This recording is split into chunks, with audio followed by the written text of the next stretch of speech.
Online success YouTube channel पर आप सभी का स्वागत है। आज की इस क्लास में हम कक्षा 9 का अध्याय 9 वृत्त के बारे में पढ़ेंगे। और वृत्त को जो अंग्रेजी में सर्कल कहते हैं। तो ये रेखागणित का एक चैप्टर है, तो शुरू करते हैं। सबसे पहले वृत्त के बारे में पढ़ेंगे, तो वृत्त होता क्या वो देख लेते हैं। तो मान लीजिए ये समतल में कोई एक बिंदु है, इससे समान दूरी पर बहुत सारे बिंदु हैं। इस प्रकार से ये सब बिंदु बना रहा हूँ मैं। ये सभी इस समतल में एक स्थिर बिंदु था, उससे क्या समान दूरी पर है। और इन सभी बिंदुओं का जो बिंदु पथ है, बिंदु को मिलाने पे जो रास्ता बनेगा, बिंदु पथ बनेगा, उस बिंदु पथ को क्या कहते हैं? वृत्त कहते हैं। तो वृत्त की परिभाषा है, समतल में स्थित एक निश्चित बिंदु कौन सा था? ये वाला था। इससे समान दूरी पर स्थित बिंदुओं का बिंदु पथ वृत्त कहलाता है। एक निश्चित बिंदु जो है, ये यहाँ पे निश्चित बिंदु था, इससे समान दूरी पर बहुत सारे बिंदु हैं, और इन सभी बिंदुओं का जो बिंदु पथ है, उस बिंदु पथ को क्या कहते हैं? वृत्त कहते हैं। अब इससे संबंधित कुछ नोट लिखे हुए हैं। इस निश्चित बिंदु को वृत्त का केंद्र कहते हैं, जिसे ओ से दर्शाते हैं। जो अभी ये निश्चित बिंदु था, यहाँ चित्र में आपको दिख रहा होगा, ये वाला बिंदु, इस निश्चित बिंदु को क्या कहते हैं? वृत्त का केंद्र कहते हैं, और वृत्त के केंद्र को ओ से दर्शाते हैं। दूसरा पॉइंट, समान दूरी या जो निश्चित दूरी है, उसे वृत्त की त्रिज्या कहते हैं। ये जैसे बहुत सारे बिंदु थे, इनको मिलाने में बिंदु पथ बना था। इन सब की ये जो दूरी है ना, इस निश्चित दूरी को, फिक्स दूरी को क्या कहते हैं? वृत्त की त्रिज्या कहते हैं। और वृत्त की सभी त्रिज्या क्या होती है? बराबर रहती है। तीसरा पॉइंट, इस बिंदु पथ को वृत्त की परिधि कहते हैं। जो ये बहुत सारे बिंदु थे, इन सभी बिंदुओं को जो मिलाने पे जो ये बिंदु पथ बना है, इसको वृत्त की क्या कहते हैं? परिधि कहते हैं। तो ये आपको वृत्त से संबंधित चीज़ें ध्यान रखनी है। अगला पॉइंट, कुछ परिभाषाएं हैं, वो ले लेते हैं अपन। वृत्त की त्रिज्या, वृत्त की परिधि पर स्थित किसी बिंदु को वृत्त के केंद्र से मिलाने वाले रेखाखंड को वृत्त की त्रिज्या कहते हैं। जैसे ये आपको चित्र में दिख रहा होगा, ये वृत्त की परिधि पर कोई बिंदु है ए। इस बिंदु को हमने कहाँ से मिलाया? केंद्र से।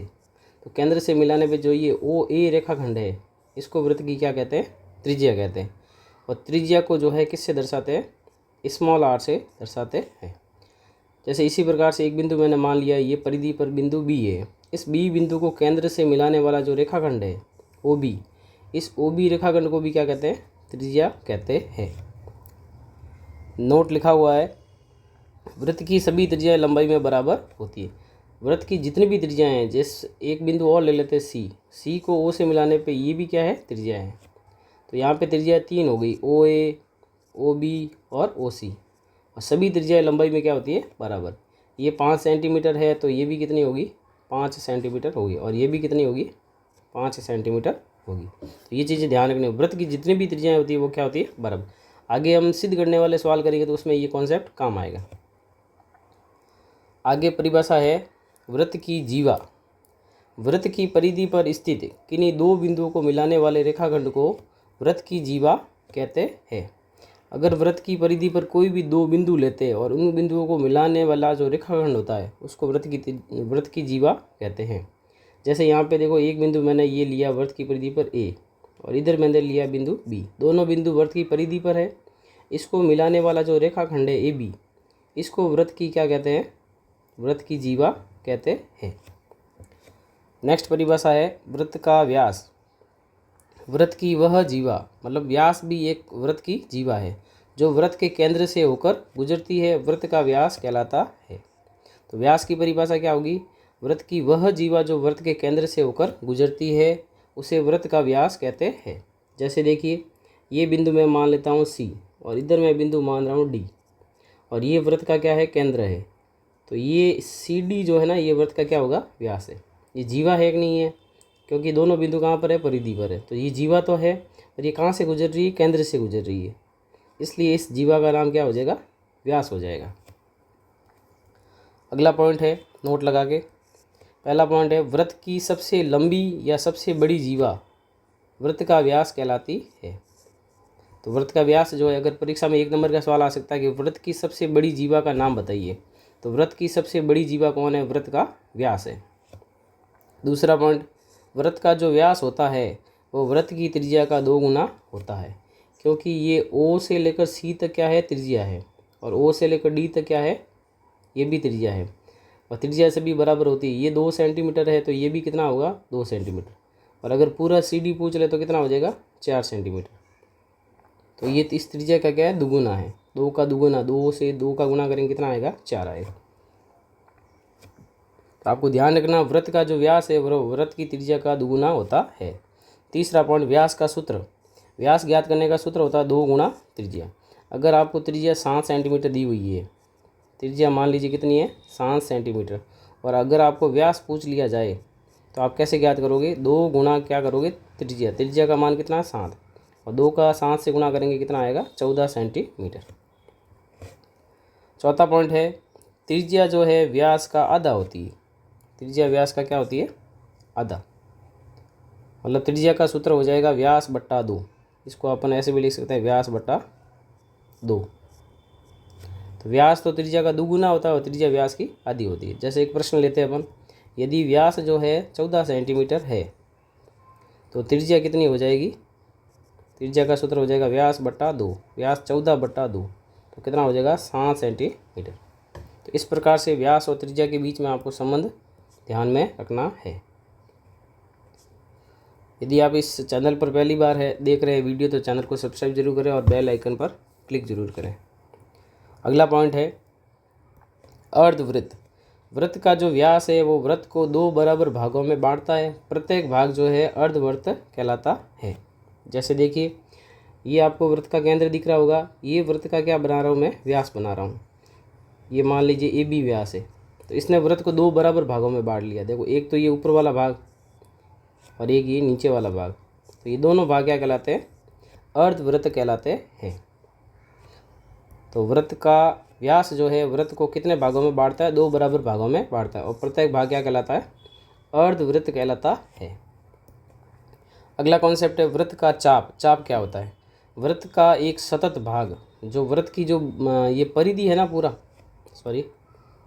वृत्त की जो ये पूरी परिधि होती है, इसका क्या, कौन सा भाग, सतत भाग, लगातार भाग होना चाहिए, वो वृत्त का क्या कहलाता है, चाप कहलाता है।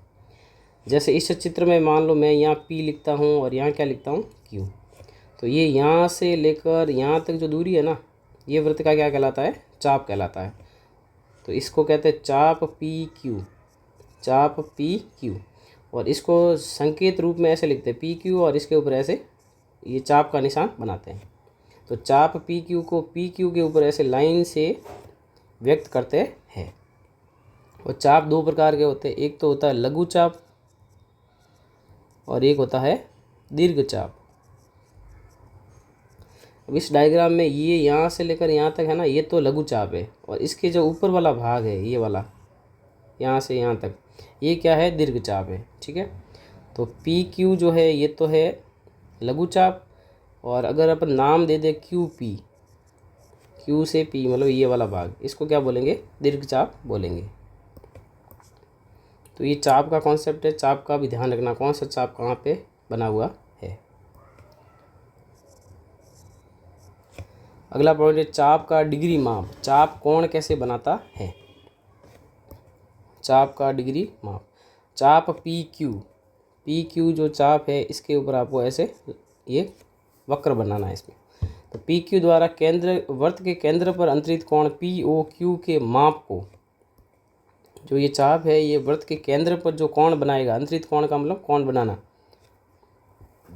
कौन सा कोण कौन बना रहा है, POQ। तो जो कोण POQ है ना, उसके माप को ही क्या कहते हैं, वृत्त का अंश माप, वृत्त का अंश नहीं होगा, वृत्त के चाप का, वृत्त के चाप का अंश माप या फिर डिग्री माप कहते हैं। क्या है इसका मतलब, देखो जैसे मैंने यहाँ P बिंदु लगाया और यहाँ क्या लगाया, Q बिंदु, तो ये वृत्त का क्या है, चाप है, और ये वृत्त का यहाँ पे क्या है, केंद्र है। तो इस चाप के जो बिंदु है उसको केंद्र से मिलाना है।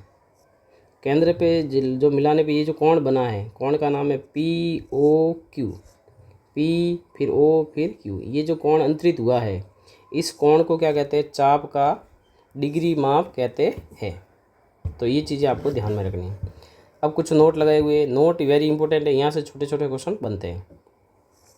लघु चाप का जो डिग्री माप होता है वो 180 डिग्री से क्या होता है, कम। अगर लघु चाप केंद्र पर कोण बना रहा है तो वो कोण हमेशा 180 डिग्री से क्या होगा, कम होगा। दीर्घ चाप का डिग्री माप 180 डिग्री से अधिक होता है। जैसे ये ऊपर वाला जो है ना, ये दीर्घ चाप है, इसने ये वाला कोण बनाया है। मान लो ये 60 डिग्री है तो ये ऊपर वाला कोण कितना होगा, 300 डिग्री, क्योंकि एक बिंदु पर जो पूरा कोण बनता है ना वो 360 डिग्री का बनता है।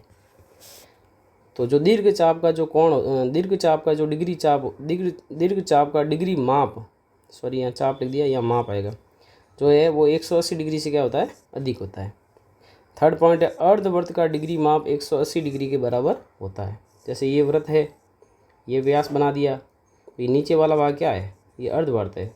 अर्धवृत्त का जो ये केंद्र पे जो कोण बनेगा वो कितने डिग्री का बनेगा, 180 डिग्री का बनेगा। तो आपको सिंपल सा चीज़ें याद रखनी है। दीर्घ चाप है, अगर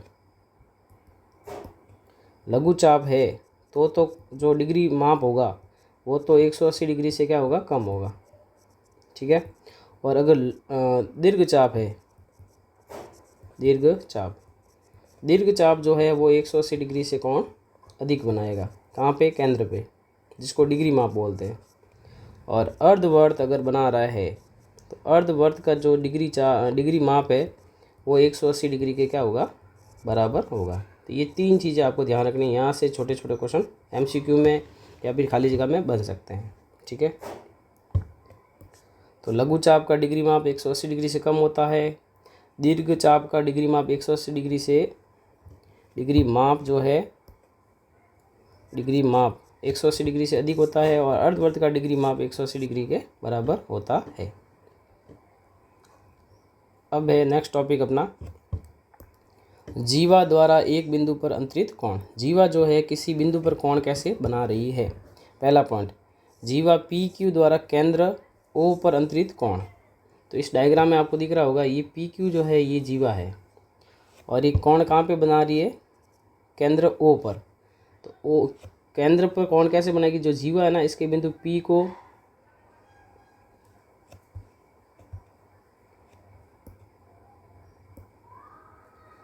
इस बिंदु P को है ना O से मिलाएंगे और इस बिंदु Q को भी O से मिलाएंगे। तो अब ये जो कोण बना है इसका नाम है POQ, कोण POQ।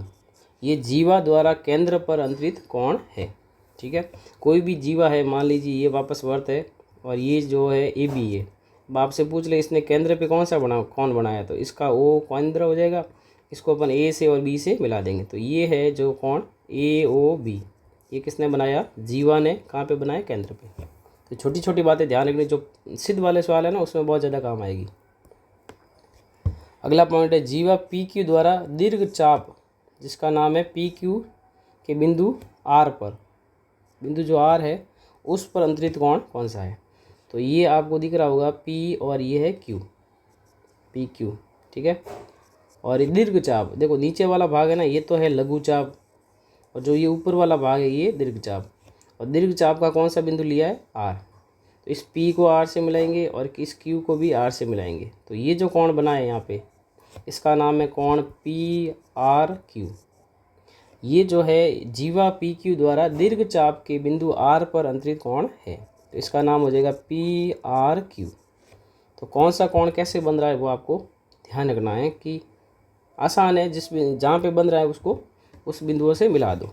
तीसरा पॉइंट है, जीवा PQ द्वारा दीर्घ चाप PQ के बिंदु S पर अंतरित कोण। तो ये बिंदु P है, ये बिंदु Q है। तो लघु चाप ये है, नीचे वाला भाग, छोटा सा भाग है ना, और इसका बिंदु कौन सा, S। तो अपन P को S से मिलाएंगे और Q को भी S से मिलाएंगे। अब ये जो कोण बना है जिसका नाम है PSQ, ये जीवा द्वारा लघु चाप जो है उसके बिंदु S पर बनाया गया कोण है, PSQ। इस प्रकार से ये जो 9 चैप्टर था उसका जो एक्सरसाइज 9.1 है ना उसका कॉन्सेप्ट पूरा होता है। अब 9.1 एक्सरसाइज है, उसके कुछ 2 प्रमेय है इम्पोर्टेंट, ये परीक्षा में हर बार लगभग आते हैं और पूछे भी जाएंगे और 9.1 के कॉन्सेप्ट में भी काम आएंगे। तो हम क्या करते हैं, इन दोनों प्रमेय को सिद्ध करते हैं। पहला प्रमेय है 9.1, वृत्त की बराबर जीवाएं केंद्र पर बराबर कोण अंतरित करती है। एक वृत्त लेना है आपको, इसका डायग्राम परीक्षा में नहीं आएगा, सिर्फ ये लाइन लिखी हुई होगी, आपको ये सिद्ध करना पड़ेगा। तो सबसे पहले देखो प्रश्न से क्या क्या दिया हुआ वो लिखते हैं। तो सबसे पहले अपन लिखेंगे दिया हुआ है, क्या क्या दिया हुआ वो अपन मान लेते हैं। जैसे ये वृत्त है आपको दिख रहा होगा, इसका केंद्र अपन ओ मान लेते हैं। तो वृत्त का केंद्र ओ है, ठीक है। अब उसके बाद देखो क्या लिखा गया है, वृत्त की बराबर जीवाएं। तो जीवाएं बराबर कौन कौन सी अपन नाम दे देते हैं। जैसे मैंने एक तो नाम दिया ए बी जीवा है, और एक नाम दिया सी डी। ये दोनों जीवाएं क्या है, बराबर है, लिखा हुआ भी प्रश्न में। तथा जीवाएं ए बी और सी डी बराबर है, बराबर है, ठीक है। बराबर है इसका मतलब अपन क्या लिखेंगे, ए बी बराबर क्या लिखेंगे, सी डी, ठीक है। और केंद्र पर अंतरित कोण क्या है, बराबर कोण अंतरित करती है। तो अपन को ये सिद्ध करना है कि कोण क्या होंगे, बराबर। अब जीवा ए बी ने केंद्र पे कौन सा कोण बनाया, ये वाला, इसका नाम है ए ओ बी। और जीवा जो सी डी है इसने केंद्र पे कौन सा कोण बनाया, सी ओ डी। तो ये दोनों कोण हमें क्या करने हैं, बराबर करने हैं। तो यहाँ पर लिखेंगे जीवाओं ए बी और सी डी द्वारा केंद्र पर अंतरित कोण, केंद्र पर, बहुत आसान है, आपको एक बार अच्छे से देख लेना, फिर आप बिना देखे भी कर सकते हो। केंद्र पर अंतरित कोण क्रमशः, तो ए बी ने केंद्र पे कौन सा कोण बनाया, ए ओ बी, वह सी डी ने कौन सा बनाया, सी ओ डी है, ठीक है। उसके बाद अपन लिखेंगे सिद्ध करना है। क्या सिद्ध करना है वो लेते हैं अपन। सिद्ध करना है कि केंद्र पर जो अंतरित कोण है वो क्या है, बराबर है। हमें ये सिद्ध करना है कोण ए ओ बी जो है, कोण यहाँ यहाँ सी ओ डी होगा, सी ओ डी दोनों कोण क्या है, बराबर है। अब लेते हैं उपपत्ति। उपपत्ति का मतलब यहाँ से अपन सिद्ध करना शुरू कर रहे हैं। इसके लिए अपन क्या करेंगे, दो त्रिभुजों को सर्वांग सम करेंगे। ये दोनों जो त्रिभुज है इसको क्या करना है, सर्वांग सम करना है, जो आपने 7वें चैप्टर में पढ़ा होगा। तो त्रिभुज ए ओ बी, दूसरा त्रिभुज ले रहे हैं त्रिभुज सी ओ डी में, इसमें क्या क्या बराबर है वो लेते हैं। देखो सबसे पहले इसकी भुजा ओ ए, इस त्रिभुज की भुजा ओ ए और उस त्रिभुज की भुजा जो है ओ सी बराबर है। ओ ए और ओ सी बराबर क्यों है, इसका कारण क्या होगा पता है आपको, ये दोनों वृत्त की क्या है, त्रिज्या है। और वृत्त की त्रिज्या क्या होती है, बराबर होती है। मैंने अभी पिछले आपको कॉन्सेप्ट में बताया था, वृत्त की त्रिज्या आपस में क्या होती है, बराबर होती है। इसी प्रकार इस वृत्त की, इस त्रिभुज की भुजा जो है ओ बी और उस त्रिभुज की भुजा ओ डी क्या है, बराबर है। इसकी भुजा ये ओ बी और इस त्रिभुज की भुजा ओ डी, ये दोनों क्या है, बराबर है। और ये बराबर क्यों है, क्योंकि ये भी वृत्त की क्या है, त्रिज्याएं है। इसी प्रकार ए बी और सी डी बराबर है, इस ए ओ बी की ए बी और उस त्रिभुज की सी डी के बराबर है। और ये बराबर कहाँ हो गया, ये दिया हुआ है आपको, दोनों क्या, ये दोनों त्रिभुजों की क्या है, भुजाएं हैं। और ये वृत्त की जीवाएं थी, यहाँ लिखा हुआ देखो, ये दोनों क्या है, बराबर है। तो ये दिया हुआ है आपको। अब देखो ये तीनों क्या है, भुजाएं हैं। तो सर्वांग समता के नियम आपने पढ़े हैं, 5 नियम होते हैं। तो 5 नियम में से यहाँ कौन सा लग रहा है, ट्रिपल एस, भुजा भुजा भुजा।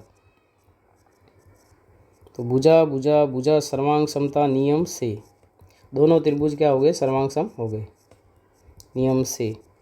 त्रिभुज ए ओ बी सर्वांग सम हो गया त्रिभुज सी ओ डी।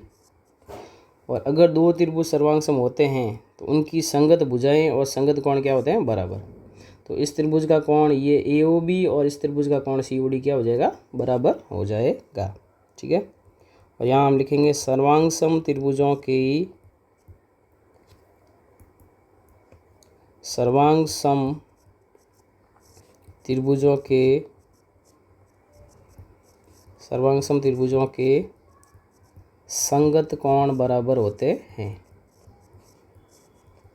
तो इस प्रकार से बहुत आसान सवाल है और ये प्रमेय आपको आना चाहिए ना। सर्वांग सम त्रिभुजों के संगत कोण बराबर होते हैं, इसलिए इस त्रिभुज का कोण AOB और इस त्रिभुज का कोण COD दोनों क्या हो जाएंगे, बराबर हो जाएंगे। तो ये हो गया इति सिद्धम। ठीक है, तो इस प्रकार से आपको ये ध्यान रखना। देखो वापस देख लेते हैं। वृत्त का केंद्र क्या माना, O, और जीवाएँ AB और CD हमने मान ली, और इसमें लिखा हुआ था जीवाएँ क्या है, बराबर, तो AB CD के बराबर हो गई। और AB ने केंद्र पे कौन सा कोण बनाया, AOB। CD ने केंद्र पे कौन सा कोण बनाया, COD। सिद्ध करना है कि AOB और COD कोण क्या है, बराबर है। अब दोनों त्रिभुजों को क्या करेंगे, सर्वांग सम। OA OC के बराबर है, बराबर क्यों है, वृत्त की त्रिज्या है। OB OD के बराबर है क्योंकि वृत्त की त्रिज्या है। और AB CD बराबर है क्योंकि जीवाएँ है, जीवाएँ है ना, ये दिया हुआ था आपको। और कौन सा नियम लगा, सर्वांग समता का SSS नियम लग गया, और दोनों त्रिभुज क्या हो गए, सर्वांग सम। और सर्वांग सम होते ही इनके संगत कोण क्या हो जाएंगे, बराबर हो जाएंगे। ठीक है, ये प्रमेय था 9.1। अब अगला प्रमेय लेते हैं अपन। नेक्स्ट प्रमेय है 9.2। यदि एक वृत्त की जीवाओं द्वारा केंद्र पर अंतरित कोण बराबर हो तो वे जीवाएं बराबर होती है। अभी जो हमने पिछला प्रमेय किया ये उसका क्या है, उल्टा है। इसमें आपको क्या दिया गया, जीवाओं द्वारा केंद्र पर अंतरित कोण बराबर है, कोण पहले से बराबर है, तो हमें सिद्ध करना है कि जीवाएं क्या होगी, बराबर होगी। तो इस वृत्त का अपन केंद्र मान लेते हैं O, दो जीवा ले लेते AB और CD। ठीक है, AB द्वारा केंद्र पर कोण बना है AOB और CD द्वारा केंद्र पर बना कोण COD। तो सबसे पहले लिखेंगे दिया हुआ है, क्या क्या दिया हुआ है वो लेते हैं सबसे पहले। तो वृत्त का केंद्र O है, वृत्त का केंद्र O है, ठीक है, तथा जीवाएं, या सीधा लिख लेते जीवाओं AB और CD द्वारा केंद्र पर अंतरित कोण, केंद्र पर अंतरित कोण क्रमशः कोण AOB व कोण COD है। और प्रश्न में ये दिया गया है कि जीवा द्वारा केंद्र पर जो अंतरित कोण है वो क्या है, बराबर है।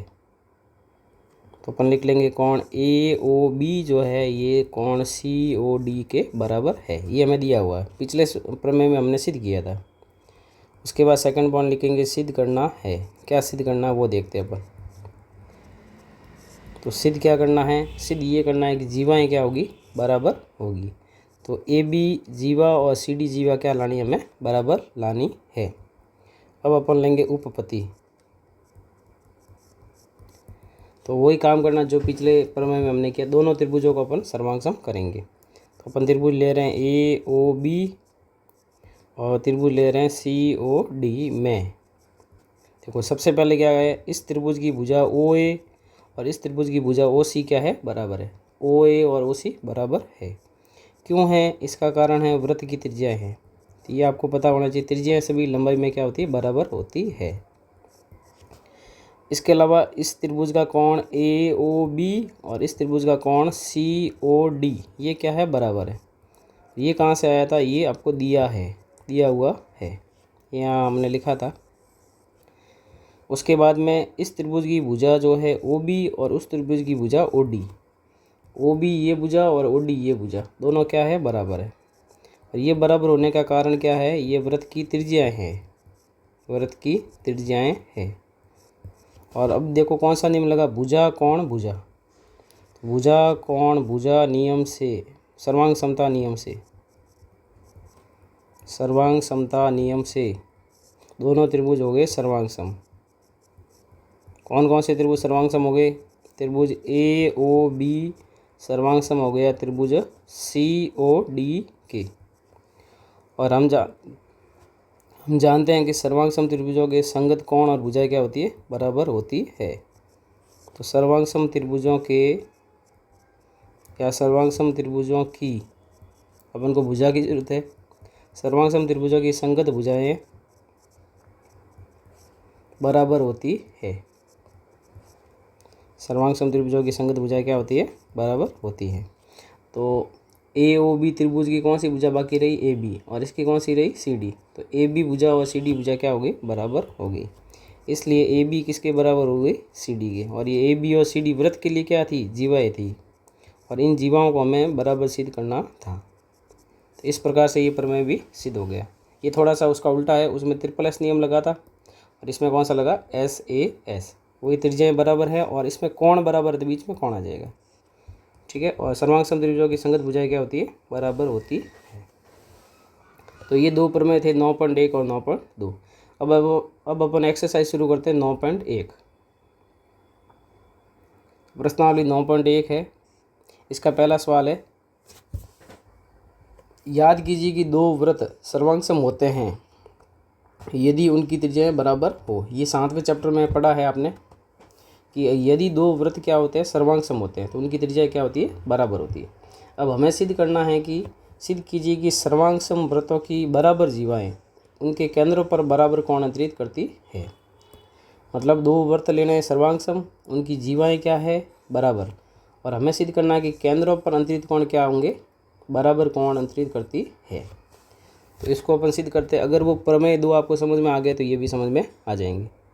तो सबसे पहले अपन लिखेंगे दिया हुआ है।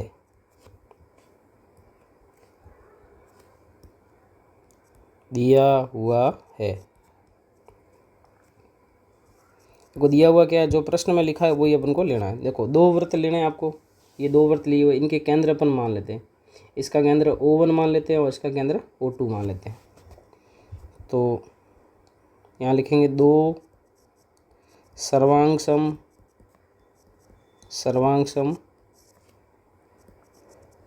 वृत्तों के केंद्र क्रमशः पहले वृत्त का केंद्र O1 माना है और दूसरे वृत्त का केंद्र O2 माना है। ठीक है। अब इसमें लिखा था बराबर जीवाएं, तो इसकी जीवाएं बराबर मान लेते हैं। इस वृत्त की जीवा तो है AB और उस वृत्त की जीवा है CD। ठीक है। तो दोनों वृत्तों की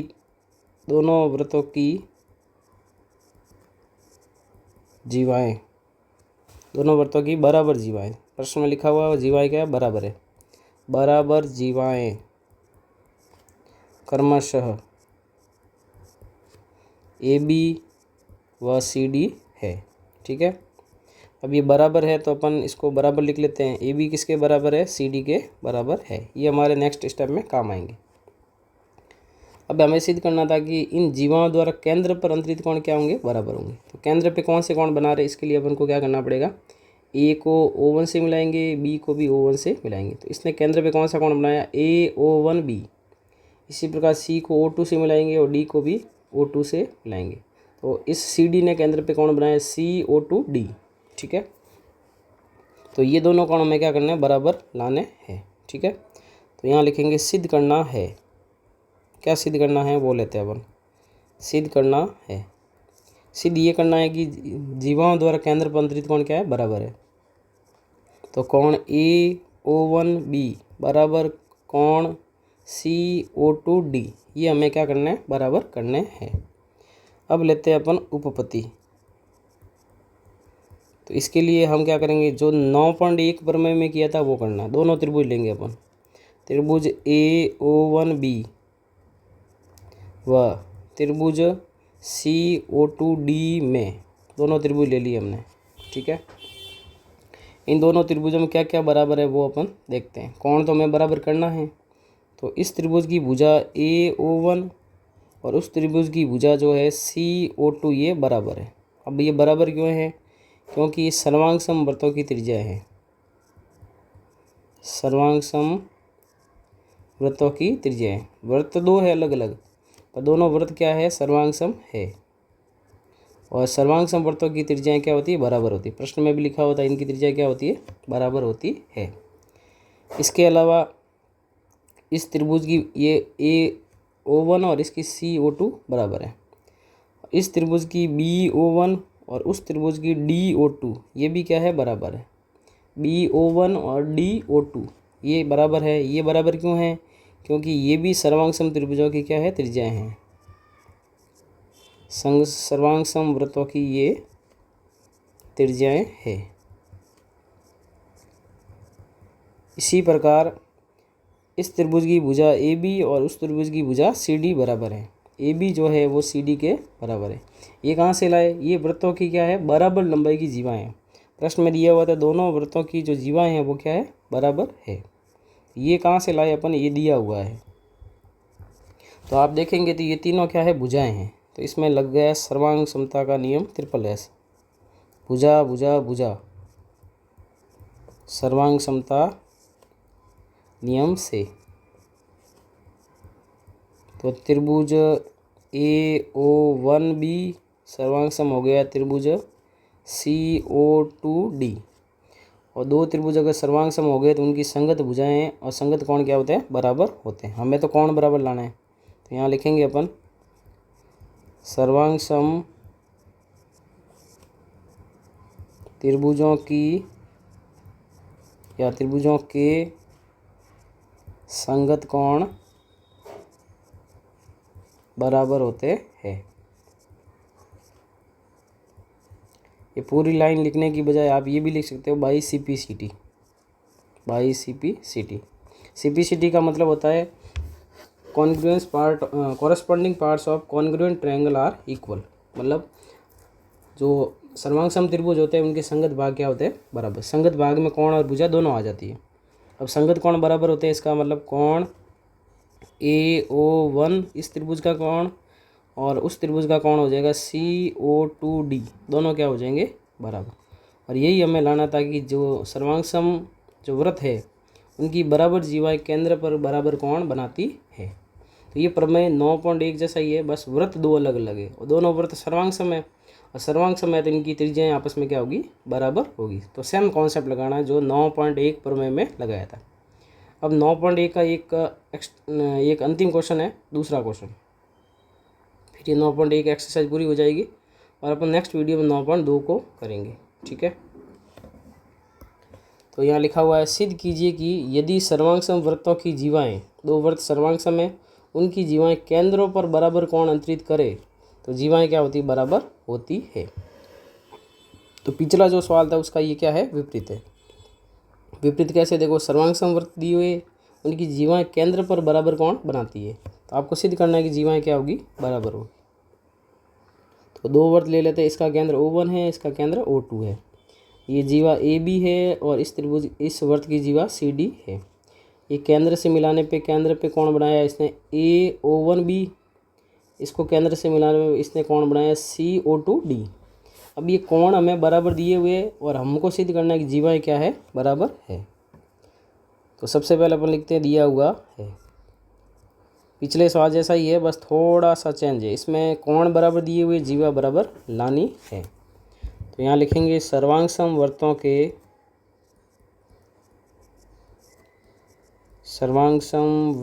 के केंद्र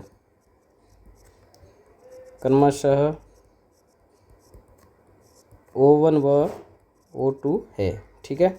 ये इसके दो केंद्र हो गए और इनकी जीवाओं द्वारा केंद्र पर अंतरित कोण दिए हुए हैं। तो यहाँ लिखेंगे जीवाओं AB व CD द्वारा केंद्र पर अंतरित कोण क्रमशः, लगातार जो पहले कोण है वो लिखना है। तो AB ने कोण कौन सा बनाया? AO1B व CD ने कौन सा कोण बनाया? कोण CO2D है। ठीक है। और ये दोनों कोण क्या है? बराबर है। प्रश्न में दिया गया है कोण AO1 जो है B बराबर है कोण CO2D। ये प्रश्न में पहले से आपको दिया हुआ है। ठीक है। अब अपन को सिद्ध क्या करना वो लेते हैं। सिद्ध करना है, सिद्ध क्या करना है? जीवाएं क्या है? बराबर है। तो सिद्ध करना है AB किसके बराबर है? CD के बराबर है। अब हम लेते हैं उपपत्ति। तो उपपत्ति में वही दो त्रिभुज सर्वांग सम करेंगे, त्रिभुज AO1B व त्रिभुज CO2D में दोनों त्रिभुज अपन सर्वांग सम करेंगे। सर्वांग सम करने के लिए क्या क्या बराबर है वो देखते हैं अपन। तो इस त्रिभुज की भुजा जो है AO1 और उस त्रिभुज की भुजा है CO2। AO1 और CO2 क्या है, बराबर है। बराबर क्यों है, पिछले प्रमेय में बताया मैंने, अभी तो आपको भी बताना चाहिए। सर्वांग सम वृत्तों की क्या है, त्रिज्याएं हैं, और सर्वांग सम वृत्तों की जो त्रिज्या है वो बराबर होती है। तो ये दोनों तो क्या हो गए, बराबर होगी। इसी प्रकार इस त्रिभुज में कोण AO1B और उस त्रिभुज में कोण CO2D ये बराबर है कोण। अब ये कोण बराबर क्यों है, क्योंकि ये प्रश्न में दिया गया है। और बराबर है इस त्रिभुज की भुजा BO1 और उस त्रिभुज की भुजा DO2। ये BO1 और DO2 ये दोनों क्या है, बराबर है। ये बराबर क्यों है, ये भी सर्वांग समवर्तों की क्या है, त्रिज्याएं है। सर्वांग समवर्तों की त्रिज्याएं है। तो इस प्रकार से नियम कौन सा लगा, भुजा कोण भुजा, SAS सर्वांग समता नियम से, SAS सर्वांग समता नियम से त्रिभुज AO1B सर्वांग सम हो गया, त्रिभुज CO2D दोनों त्रिभुज सर्वांग सम हो गए। और सर्वांग सम त्रिभुजों के संगत भाग क्या होते हैं, बराबर होते हैं। तो इसलिए अपन लिखेंगे AB किसके बराबर हो गई, CD के, बाई CP/CT। या पूरी लाइन लिखना चाहते तो पूरी लाइन क्या लिखोगे आप, कि सर्वांग सम त्रिभुजों की संगत भुजाएं बराबर होती है। ठीक है, इस प्रकार से हमने चैप्टर नंबर जो 9 है व्रत के बारे में हमने आज पूरा कॉन्सेप्ट पढ़ा। व्रत क्या होता है, उसकी त्रिज्या, जीवा वगैरह सब बेसिक कॉन्सेप्ट पढ़ा। उसके बाद में हमने एक्सरसाइज जो है 9.1 जो है उसको पूरा सॉल्व कर दिया है। तो आप इसको अच्छे से कॉपी में लिख लें और बार बार रिवाइज करते रहें। तो आज के इस वीडियो में इतना ही। यदि आपको ये वीडियो पसंद आ रहा है तो वीडियो को लाइक ज़रूर करें और अपने दोस्त या अपने रिलेटिव के साथ में शेयर ज़रूर करें। और चैनल पर अगर नए हैं, पहली बार वीडियो देख रहे हैं, तो चैनल को सब्सक्राइब करके बेल आइकन पे क्लिक ज़रूर करें। मिलते हैं नेक्स्ट वीडियो में, धन्यवाद।